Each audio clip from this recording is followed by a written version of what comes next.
Hello everybody, it's a daily report with Angry Tim. This one's kind of a funny one. This is coming out of Walmart and Amazon. Something new. Have you noticed that if you ever bought something from Walmart online or even Amazon, that when you try to return it, they just say you don't have to return the package. You can just get a refund issued back to your credit card or credit back to the store. So it looks like it's a growing trend. The title of this article, Say Goodbye to Refunds as You Know Them. Now Walmart and Amazon, among others, will give you your money back without you having to return the product. Believe it or not, some of the biggest retailers in the US will occasionally give you a full refund and let you keep the item too. No return required.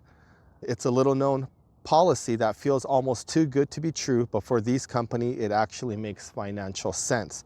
This practice, known as returnless refunds, is becoming more common among retailers looking to keep customers happy while cutting down on shipping fees, processing time, and other costs tied to handling returns. For online stores, every return comes with expenses beyond just restocking. There's the cost of packaging, labor, and in many cases, reselling a returned product isn't even an option.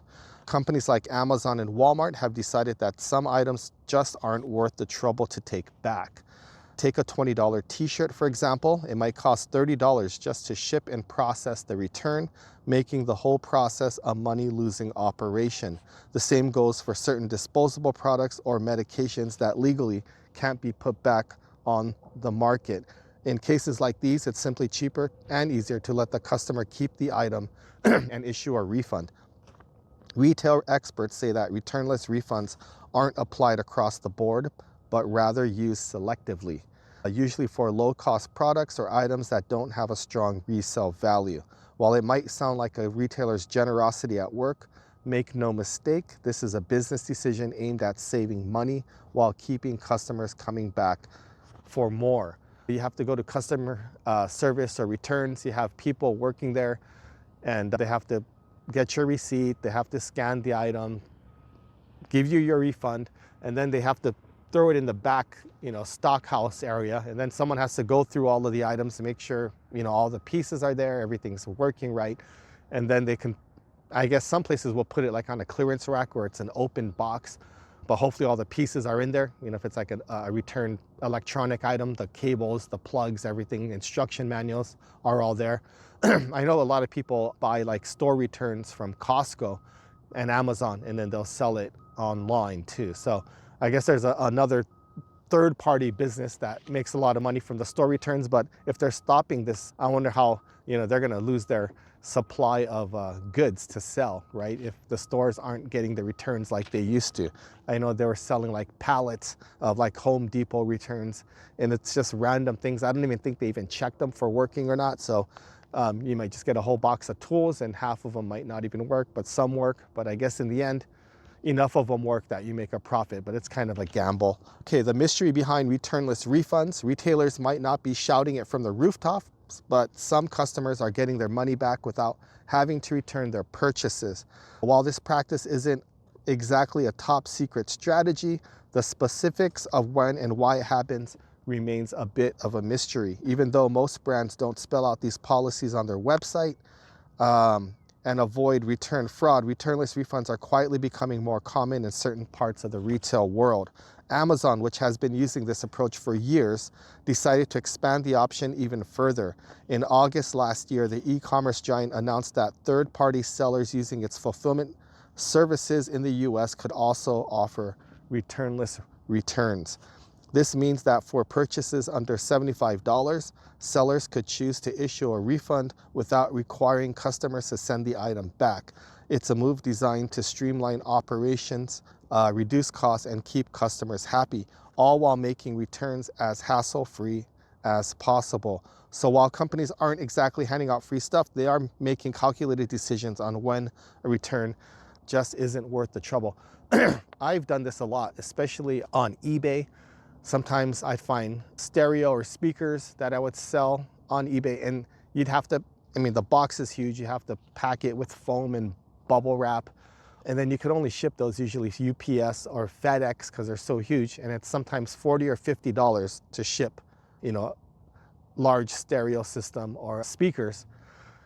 If the buyer gets it and it gets damaged or something is wrong with it when they receive the speakers, it could be another $40 or $50 to have it sent back to you, especially if it's damaged. It's not worth anything. They can show you photos of it in pieces or cracked. It's just not worth it. You just tell them keep it and issue the refund. So it's just sometimes the cost of shipping is just so high. It's just not worth to have anything shipped back. When you ship it out, it's a one-way trip. You don't want that thing back. Even if it's working, sometimes it might not be worth to have it shipped back, and then you sell it again. You got to ship it to a different seller, especially if you're offering free shipping on some of these items. It's just definitely not worth it. It's better just to refund it and not get the item back. Returnless refunds go global. While companies don't always advertise returnless refunds loudly, Amazon has been more upfront about offering them to international sellers and businesses dealing with low-cost goods. In fact, items sold in an upcoming section of Amazon's website where US shoppers can buy inexpensive products shipped directly from China will also qualify for this no return refund policy. Walmart soon followed suit, giving merchants on its expanding online marketplace the option to decide if they want to offer returnless refunds and for what price range. Instead of a one-size-fits-all policy, sellers get to set their own rules on how they handle these refunds. Retailers based in China like Shein and Temu have also embraced this approach, though they only apply to a limited number of orders. Meanwhile, Target, Overstock, and pet retailer Chewy have jumped on board as well. In fact, some Chewy customers have said the company encouraged them to donate unwanted items to local animal shelters, a win for both pet lovers and businesses trying to cut return costs. At the end of the day, returnless refunds aren't about generosity, they're about efficiency. Instead of wasting money on shipping back low-cost or bulky items, companies are letting customers keep them and moving on. So we might see more of this, especially with the price of everything going up, shipping prices, the cost of just labor to have people open the boxes, process them, go through them, and then by the time they do all that, pack it up and try and resell it, they're losing money on that. So the smart thing to do is just say, hey, I'm sorry you didn't like whatever, the trampoline, a large heavy bulky item, just keep it or donate it. You don't have to return it because we don't want to spend another, $70 or $80 to ship it back to us.